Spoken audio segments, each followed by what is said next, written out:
waxaan salaamayaa reer Xardheere meel kasta joogaan. Salaamu calaykum aan leeyahay. reer Xardheere waxaan rabaa maanta aniga xamaasad ayaa keentay inaan hadlo ma rabin saraakiishii ayaa hadlay. waxaan rabaa reer Xardheere amiga inaad ka shaqeydin oo la shaqeeyeen saraakiisha ciidamada xoogga dalka Soomaaliyeed iyo macawsleyda inaad la shaqeydin oo garab taagantiin habeen iyo maalin oo kala shaqeydin amiga inaad kala shaqeydin la rabaa. sibahan gabdhaha reer Xardheere waxaan leeyahay ina guriyiina ina ogaatiin wixii soo galay ina ogaatiin la rabaa. amigu maaragtay ina kala shaqeydin maanta ma ahan nimanku waxba ma oga laakiin gabdhuhu waxay og yihiin guriyaha ayaga ku jiro. waxaa la rabaa gabdhaha reer Xardheere ina amiga la shaqeydin oo maanta qofkii soo galo oo niimaad ama martiin ina soo diiwaan gelidin ama amiga kala shaqeydin oo u soo sheegtiin la rabaa.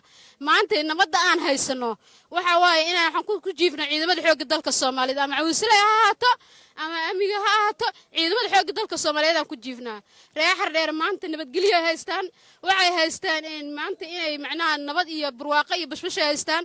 meelaha gobol waxaa jirto reer Xardheere ina nabadgelyo la haysan hadda 4-3 sanadood ugu horeysay magaalooyinka annagoo kala waa laga wada baxay. annaga waxaan nahay dad reer Xardheere oo isjecel isku soo sheegay xoog wada taliya nahay reer Xardheere dad isjecel nahay. waxaana ku garab taagan ciidamada xoogga dalka Soomaaliyeed ana garab taagan aan u maleynayna inaan la shaqeynayno oo garabkooda nahana waa u taaganahay.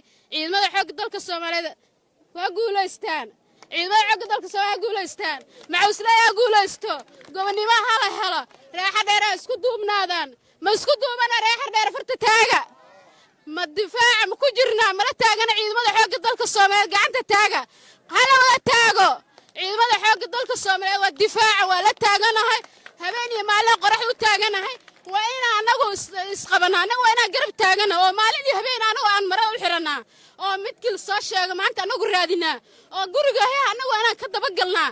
nabadgelyo ma laha magaalada haddii maanta aad shacabku ay la shaqeeyeen ciidamada xoogga dalka Soomaaliyeed. waxaan u garab taagana ciidamada xoogga dalka Soomaaliyeed reer Xardheere oo isjecel dad waxaan nahay 3 sano ugu dambeeyay inaan magaaladeena aan nabad ka dhigan annaga nabad ka dhigan ciidamada xoogga dalka Soomaaliyeed kama dhigan annaga ka dhigan waa inaan isgarab taagana oo wax walba isku soo sheegno ha guuleystaan ciidamada xoogga dalka Soomaaliyeed reer Xardheere guuleystaan.